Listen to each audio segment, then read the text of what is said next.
Welcome to our channel. Today we're going to take a deep dive into the Janikhel Massacre. In March 2021, a horrifying discovery was made in the Janikhel area of Bannu District in Pakistan. A mass grave containing the mutilated bodies of 4 teenage boys who had gone missing just weeks before was found by a shepherd's dog. Outrage quickly turned to action as a protest sit-in was started in Janikhel. Determined to bring justice for their murdered boys and an end to militant activity in the region, the protesters embarked on a long march from Janikhel to Peshawar and Islamabad, carrying the dead bodies with them. But the journey was not easy, as the local police used tear gas and aerial firing to try to stop the march. Despite the obstacles, the protesters continued on, their determination and outrage driving them forward. After several days of protests, an agreement was reached with the government. However, the situation remains tense, as the killers have not yet been brought to justice. Will the protesters' demands be met, or will their search for justice continue? The eeriness of the situation in Janikhel lingers like a dark cloud over the community. The massacre of the youth, who were brutally tortured and mutilated before being killed,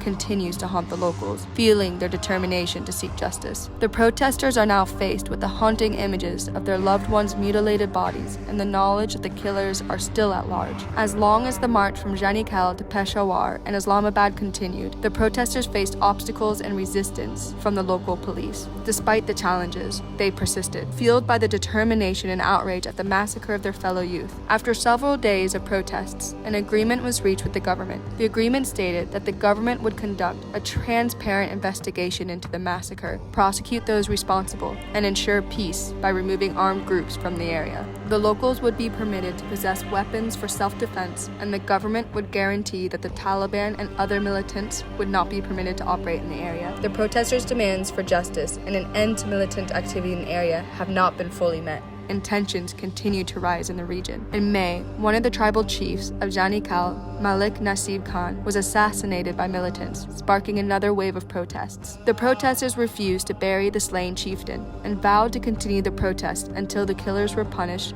and the government took action to end militant activity in the area. Tragically, their efforts were met with violence, as a protester named Wahid Khan was shot dead, and several others were injured when the police blocked their march towards Islamabad. Despite the challenges and setbacks, the protesters have not given up their fight for justice. The tension in Janikhel hangs thick in the air, a constant reminder of the violence and injustice that plagues the community. As the protests continue, the haunting image of the mutilated bodies of the youth linger in the minds of the community, fueling their determination to seek justice. The agreement with the government is a step in the right direction, but the situation remains uncertain. Will the government fulfill its promises and bring an end to the violence in Janikhel, or will the protests continue until their demands are met? The future of Janikhel hangs in the balance. Thank you for watching our video about the chilling tale of the Janikhel Massacre. We hope you found it as intriguing and terrifying as we did. Don't forget to share this video, like, comment, and subscribe for more chilling tales, unsolved mysteries, and haunted histories. Until next time,